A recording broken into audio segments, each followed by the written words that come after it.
채널A의 아침을 여는 라디오쇼 정치 시그널, 저는 노은지입니다. 오늘 하루 가장 중요한 정치권 신호, 여기서 먼저 잡아드립니다. 오늘의 첫 번째 신호, 정진석 대통령 비서실장 등 대통령실 참모들이 22대 국회 처음으로 운영위에 출석합니다. 최상병 특검법과 김진표 전 국회의장 회고록 논란 등을 두고 대통령실과 거대 야당의 치열한 공방이 예상됩니다. 두 번째 신호, 국민의힘 전당대회를 앞두고 한동훈 후보를 겨냥한 배신자 프레임이 거셉니다. 나경원, 원희룡, 윤상현 후보는 윤 대통령과 멀어진 한 후보의 관계를 부각하고 있는데요.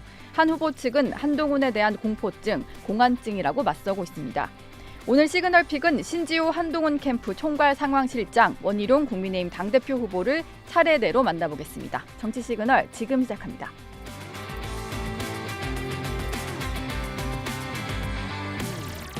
네, 오늘의 첫 번째 시그널 픽입니다. 신지호 한동훈 캠프 총괄 상황실장 오셨습니다. 어서 오세요. 네, 안녕하세요. 예보관으로 뵙다가 이렇게 캠프 상황실장으로 모시니까 좀 어색합니다만. 네, 죄송합니다. 예, 아닙니다. 잘 좀 여쭤보겠습니다. 지금 공안증과 배신의 정치 이걸로 전당대회가 시끄러운 것 같아요. 일단 나경원, 원희룡, 윤상현 후보는 한동훈 후보를 겨냥해서 계속해서 이런 배신을 할 수 있다, 이런 위기감을 좀 부각시키는 것 같은데요. 좀 캠프 입장에서 들으셨을 땐 어떠셨어요? 그러니까 배신의 정치, 배신자론을 그 세 후보가 집중적으로 그 공세를 펼치고 있는데 저희들은 속마음은 공안증인데 한동훈에 대한 두려움인데 겉을 그 배신자론으로 포장하고 있구나. 네. 이렇게 보고 그 핵심을 어제 집어낸 거예요. 공안증이다. 네, 당신들 공안증 때문에 그런 거 아니냐. 근데 참 재밌는 게 원희룡 후보와 나경원 후보가 공안증 맞다, 이걸 바로 저희가 메시지를 낸 지 채 1시간도 안 돼갖고 딱 받더라고요. 예. 그래서 제가 속으로 박수를 짝짝짝 쳤죠. 네. 왜 받았을까요? 공안증 맞다 이렇게? 그러니까 이 공안증이라는 게 한동훈에 대한 우려, 그러니까 원희룡 후보가 얘기했잖아요. 초보가 운전대를 잡을까봐 두렵다. 네. 그게 공안증이다. 예. 이렇게 얘기했는데 이게 보니까요, 원희룡 후보의 경우 메시지가 흔들리고 있다라는 느낌을 팍 그제 일감으로 받았거든요. 네. 그러니까 초보가 운전대를 잡는 게 불안하다. 또 나경원 후보는 또 그 2017년 탄핵 얘기하면서 보수 분열이 우려가 된다, 이러면서 공안증 맞다 이렇게 얘기한 거 아닙니까? 근데 예. 이거는 거꾸로 얘기해서 한동훈이 대표되는 게 두렵다는 얘기를 조금 비틀어서 한 거 아닙니까? 내가 떨어지는 거, 예. 내가 낙선하는 거에 대한 두려움이 있다, 그 얘기를 한꺼풀만 벗기면 그 얘기거든요. 원래 1위 주자를 상대로 한 네거티브를 좀 밑에 후순위 네. 주자들이 하는 거다 보니까 그렇게 캠프에선 보시는 것 같고, 윤상현 후보는 전륜이다 이런 표현까지 쓰더라고요. 그 전륜이라는 표현이요, 그 MBC가 최초로 보도한 건데 네. 글쎄요, 그런 저는 이제 무슨 윤자 앞에 여러 가지 것들이 창륜도 나오고 전륜도 나오고 별별 게 다 나오잖아요. 근데 이게 저는 윤석열 정신에 대한 배신이라고 봐요. 윤석열 대통령이 검사 시절에 사람에게 충성하지 않는다, 그 정신으로 국민적 호응을 얻고 대통령까지 이르렀는데 네. 잠깐만 윤 대통령에 대한 충성 정도를 가지고 무슨 윤이네 하는 거는 그런 오히려 윤석열 정신에 대한 배신이라고 봅니다. 지금 전당대회 시대 정신도 그건 아니지 않나라는 생각이 좀 드는데. 당연하죠. 근데 지금 또 당대표 나온 후보들이 하는 걸 보면 마치 윤석열을 지킬 사람이 누구인가가 네. 전당대회에 되게 중요한 그렇죠. 어떤 화두인 것처럼 얘기를 하거든요. 그런 분위기는 또 아닌 건가요? 그러니까 대통령 윤석열 개인을 지키는 게 아니라 예. 윤석열 정부의 성공적 마무리 플러스 정권 재창출, 이렇게 가야 되는 거 아니겠습니까? 예. 그럼 누가 거기에 적임자인가? 이걸 가지고 정책과 전략을 놓고 얘기를 해야 되는데 네. 지난번에도 얘기했지만 원희룡 장관도 선출직 5선이에요. 예. 5선 3명이 영선 하나 놓고 계속해서 너는 윤석열 대통령하고 사이가 멀어진 거 아니냐. 네. 그거 하나 가지고 그 빈곤한 그 아이템 하나 가지고 이렇게 집중 공세를 펴니까 이게 싸움은요, 자신들의 장점이 있는 쪽으로 무대를 옮겨가지고 싸워야 되거든요. 국회 경험이 없고 네. 의정활동 경험이 없고 당활동 경력이 짧고 그러면 그쪽 분야에서 뭘 해야 되는데 윤한 관계 여기에만 이것만 가지고 줄구장창 때리고 예. 있으니까 저희들이 오히려 대응하기가 굉장히 수월합니다. 오히려 수월하다. 네. 좀 공격 포인트가 너무 그냥 한쪽으로만 집중이 되니까 그러시군요. 한동훈 후보가 오늘 직접 SNS 글을 올렸더라고요. 이게 1시간 정도 됐나? 뭐 오늘 아침에 바로 올라온 글인데 뭐 이런 겁니다. 지금의 어떤 전당대회는 떠났던 지지자들을 모셔오는 축제장이어야 한다. 근데 지금 일부 후보들은 공포 마케팅하고 있다. 이게 오히려 지지자를 떠나가게 하는 뺄셈의 정치다. 뭐 이런 글이었는데요. 최근에 뭐 이런 생각들이 공유가 됐나 보네요, 캠프에서. 예, 맞습니다. 그 이제 전당대회는 아시다시피 이제 당내 축제 페스티벌이 돼야 되는데 이런 식의 인신 공격과 어떤 특정 그 개인 대 개인의 관계를 막 그 아주 핵심적인 주제로 삼아갖고 뭐 하다 보니까 예. 당원들이 좀 눈살을 찌푸리는 그게 많은 것 같아요. 근데 저는요 오늘 이제 한동훈 후보가 가스라이팅이라는 표현을 썼어요. 예, 가스라이팅. 예, 가스라이팅이라는 표현을 썼는데 이게 탄핵 트라우마를 자꾸만 이렇게 환기를 시켜가지고 한동훈이 당 대표가 되면 윤 대통령이 탄핵될 수가 있다. 그거 아니에요. 탄핵 예. 트라우마 자극하는 건데 네. 이건 한마디로 저희 당원들의 수준에 대한 무시라고 생각합니다. 당원들의 수준은요 벌써 그 이상을 가 있어요. 네. 왜냐하면은 비대위원장으로 낙점될 때만 하더라도 그때만 하더라도 한동훈은 윤석열의 아바타다. 뭐 그 야당에서 그렇게 공세를 그랬죠. 했고 이쪽 내에서도 거의 뭐 윤석열 대통령의 분신 같은 사람이 또 비대위원장을 오네. 그런 인식이 많았잖아요. 예. 그런데 지금은 그렇게 생각하는 사람은 없단 말이에요. 네. 윤한 관계가 뭔가 조금 긴장이 있구나. 윤한 간에 좀 긴장이 있구나. 이 정도는 당원들이 다 알아요. 예, 그렇죠. 그럼에도 불구하고 지금 압도적인 지지가 나오는 거 아닙니까? 그럼 왜 그렇겠어요? 그러니까 그런 탄핵 마케팅, 가스라이팅이 통하지 않고 있다라는 거죠. 뭐냐면 우리 당원들은요. 예, 이 2017년 그 탄핵 재발되면 안 된다는 거 너무 잘 알지만 예. 한동훈이 과연 그렇게 할 사람이라고는 판단 안 하는 거예요. 예. 그러니까 초기에 이런 대세론, 각종 여론조사를 통해서 이런 것들이 확인되고 있고 그래서 결론을 얘기하자면 당원들은 굉장히 전략적인데 후보들이 감정적이에요. 당원들은 전략적인데 후보들이 감정적이다. 예. 예. 근데 당원들 뭐 전략적으로 보시는 분들 입장에는 감정적으로 나와봤자 왜들 저러나 뭐 이런 생각이겠네요. 그렇죠. 아까 예. 얘기한 것처럼 윤석열 남은 3년 성공적 국정 운영과 플러스 차기 정권 재창출에 누가 최적임자인가. 예. 그 점에서 지금 한동훈에 대한 기대감이 상승하고 있다라고 봅니다. 예. 알겠습니다. 근데 배신의 정치 얘기를 하면 당연히 이제 유승민 전 원내대표 떠올리고 박근혜 전 대통령 탄핵 당시를 또 생각하는 사람도 많을 것 같아서 그때도 사실 탄핵까지 갈 거라고 생각했다기보다는 뭔가 당시 정부 대통령을 향해서 각을 세우는 원내대표가 등장하면서 그게 또 상당히 호응을 좀 받았었잖아요. 네. 그러다 보니까 궁극적으로는 그렇게까지 갈 수 있다. 좀 너무 길게 보는 걸 수도 있지만요. 그런 네. 것 같아요. 그래서 말씀으로는 당원들은 전략적이어서 이게 전혀 뭐 그런 거 아니라고 하지만 또 일부 소수의 당원들 입장에서는 탄핵 트라우마가 좀 떠오를 것 같기도 하거든요. 일부 맥힐 수 있다라고 봅니다. 예. 그런데 한번 보자고요. 이제 내일 빠르면 내일 이제 민주당이 본회의에서 자기들이 발의한 최상병 특검법 21대 국회 말에서 폐기됐던 예. 그걸 더 악화시켜 갖고 이제 통과를 시키지 않겠습니까? 네. 그럼 윤석열 대통령이 거부권을 행사하실 거고요. 그게 국회로 다시 돌아와서 아마도 7월 24일 전당대회가 끝난 직후에 이 새 지도부 출범에 속된 말로 고춧가루를 확 뿌리기 위해서 네. 그 시점에 이거를 재의결을 시도하지 않을까 이렇게 보여지는데 21대 말보다 의석 분포가 안 좋잖아요. 108석인데 네. 근데 보자고요.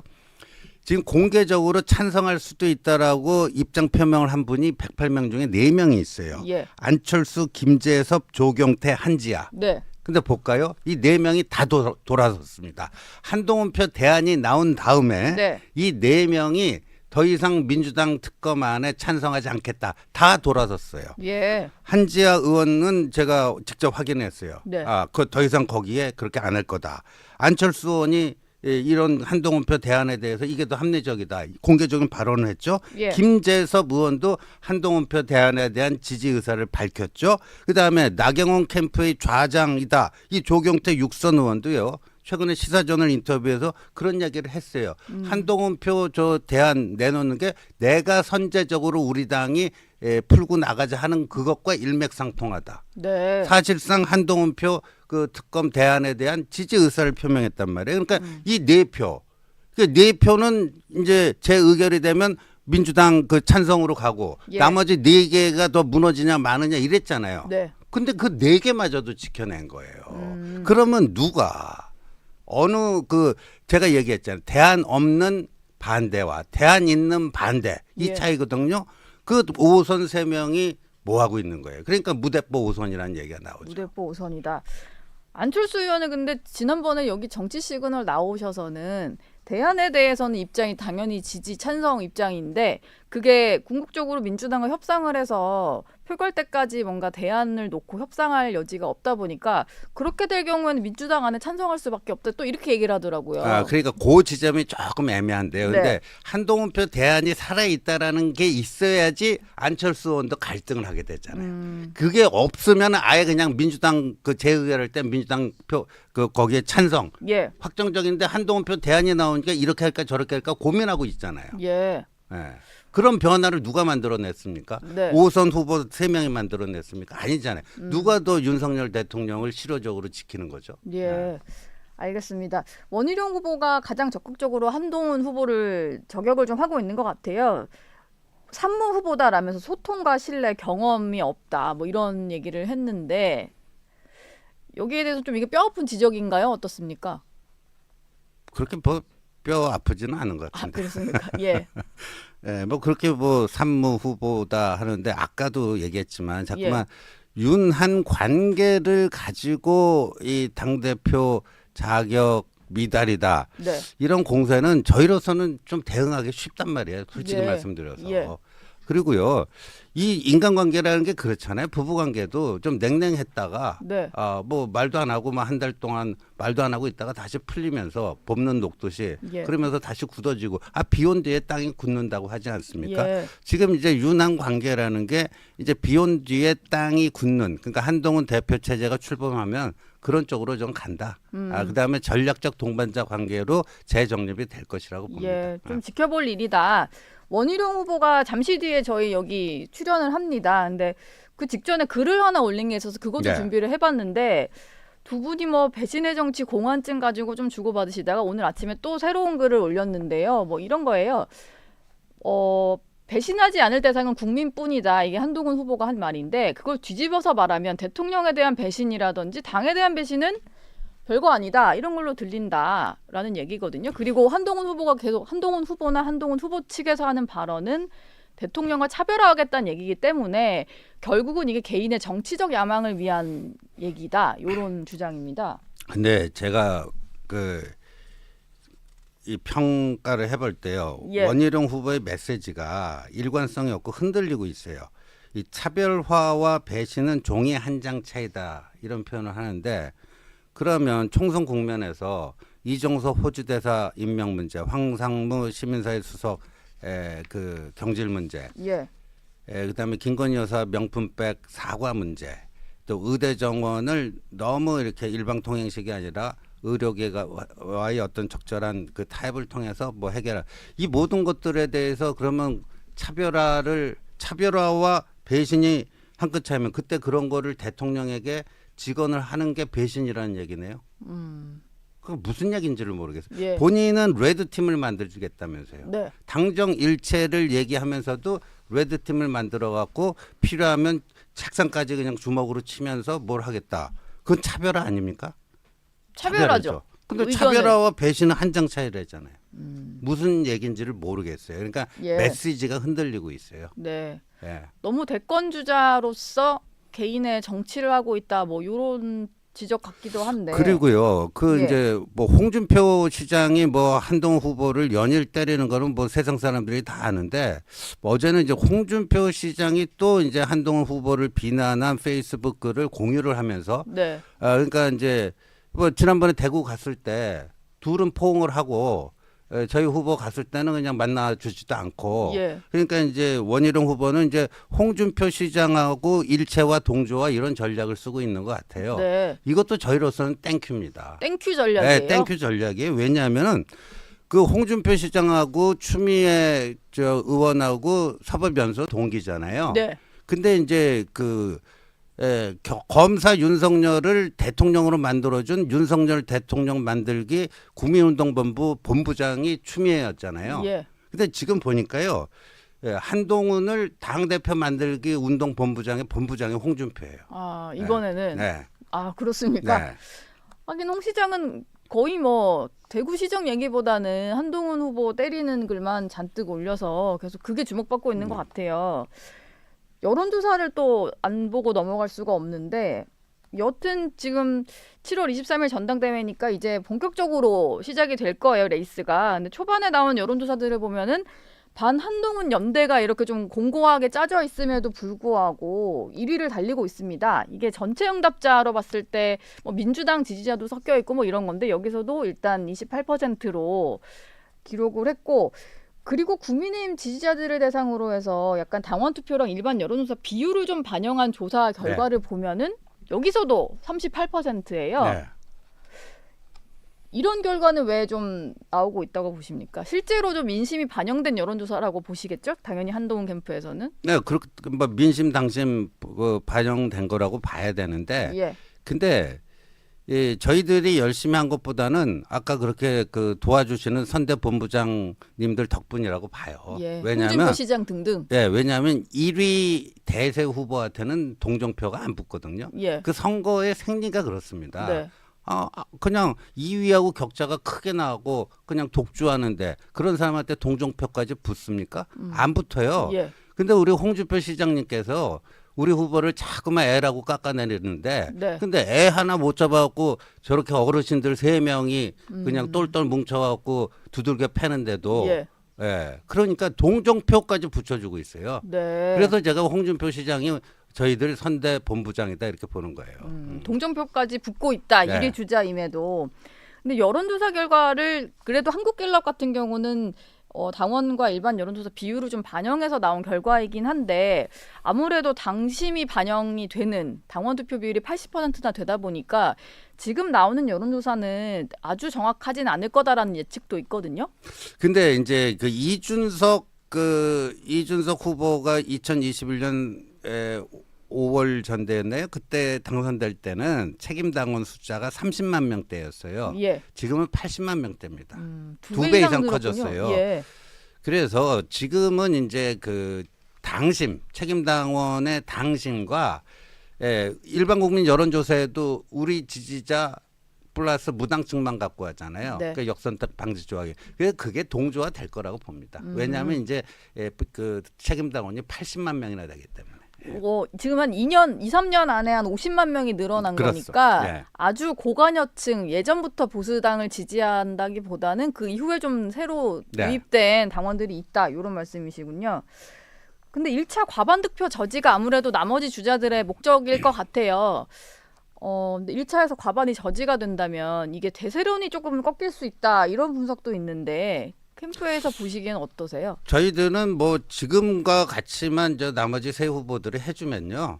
그 덕분에 1차 과반 득표는 달성할 수 있을 거라고 예상하고 있습니다. 예.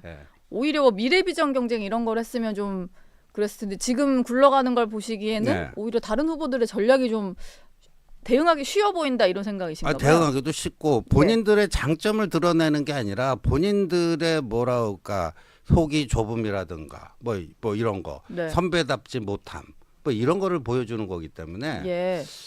뭐 그렇게 보는 거죠. 알겠습니다. 민주당과 조국혁신당에서는 한동훈 특검법을 7월 내에 처리하겠다. 네.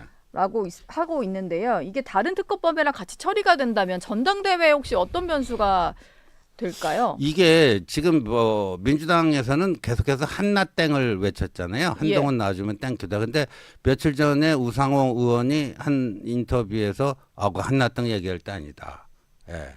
그게 공환증이에요. 예. 지금 민주당은요 한나땅이 공환증으로 급속하게 바뀌고 있는 거예요. 이거 봐라.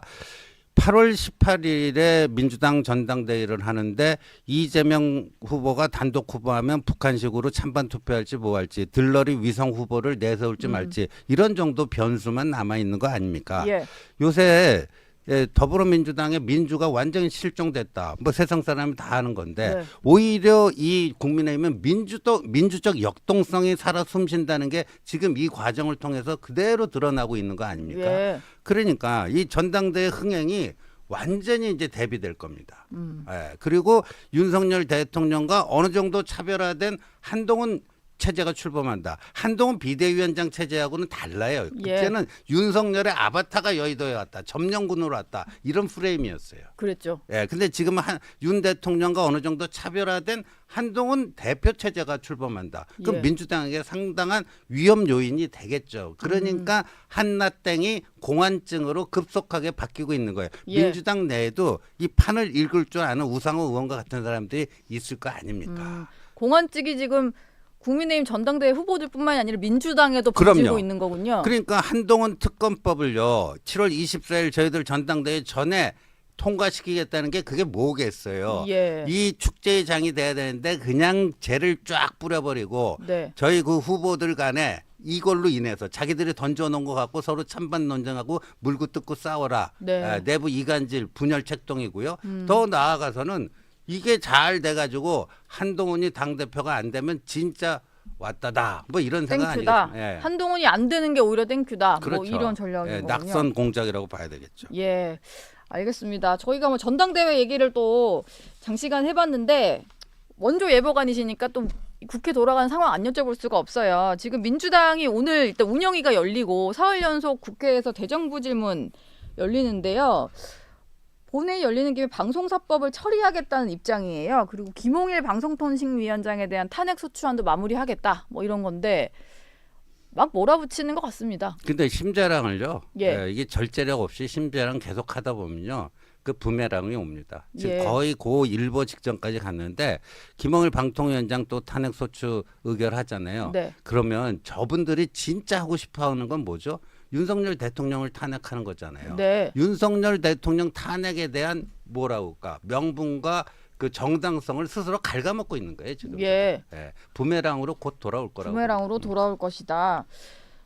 한동훈 후보가 만약에 대표가 되면 원내대표란 말이에요. 근데 지금 원내에서 워낙 거대 야당을 상대해야 될 일이 많은데 그럼 원내대표 입장에서는 이게 한계가 좀 있지 않을까라는 우려도 있잖아요. 근데 원내가 유기적 협력을 통해서 한 몸으로 움직여야죠. 그러니까 한동훈 지금 후보가 내놓은 여러 가지 솔루션이 원내 관련된 것들 있잖아요. 최상병 특검법 대안이라든가. 그렇죠. 뭐 여러 가지가 있잖아요. 그러니까 원외에 있다고 해서 국회 본회의장에 못 들어간 데에서 약간의 물리적 한계는 있겠지만 그게 뭐 그것 때문에 뭐 될 게 안 된다 그런 일은 없다라고 보고 오히려 지금 국민의힘은요 108석 소수 절대 소수 의석 원내만 갖고 안 되니까 원내가 유기적으로 결합을 해서 거기서 시너지 효과를 내야지만 저 192석 거대 야당과 맞설 수 있다라고 생각합니다. 근데 전당대회가 이렇게 과열된 양상으로 끝나버리면 이게 뭐 물리적으로도 좀 합쳐질 수 있습니까? 어떻게 보세요?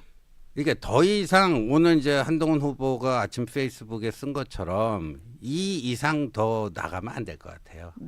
더 이상 더 감정적으로 나가서는 안 될 것 같다. 알겠습니다. 이재명 대표 얘기 하나만 마무리로 얘기를 해보겠습니다.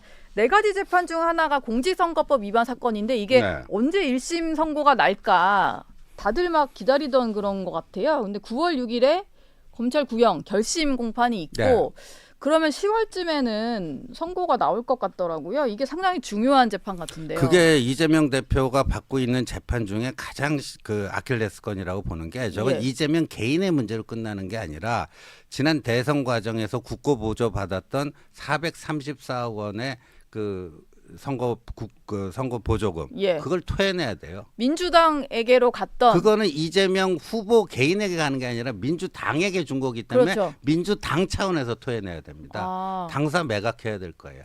당도 문제가 되고 뭐 이재명 대표의 어떤 출마 이런 것도 문제가 되겠죠. 그렇죠. 그러니까 그게 비록 1심이지만 저기 기소된 지 2년 만에 그 공직선거법 강행 규정, 재판 기간에 대한 강행 규정까지 다 어기면서 이렇게 됐는데 저는 뭐 당선 무효형이 당연히 나올 거라고 보고요. 예. 1심이 나오면은 이게 흔들릴 수밖에 없고 그다음에 한동훈 후보가 헌법 84조 논쟁에 불을 질러놨잖아요. 예. 그리고 이제 대법관 구성이 조금 더 저희들 입장에서 보면 양호하게 바뀝니다. 그러니까 아마도 차기 대선 전에 확정 판결이 나올 거라고 보니까 민주당 내 동요가 이제 본격적으로 시작되는 거죠. 9월이면은 뭐 2달밖에 채 안 남은 네. 것 같습니다. 신지우 한동훈 캠프 총괄 상황실장과는 여기서 인사드리겠습니다. 고맙습니다. 네, 감사합니다.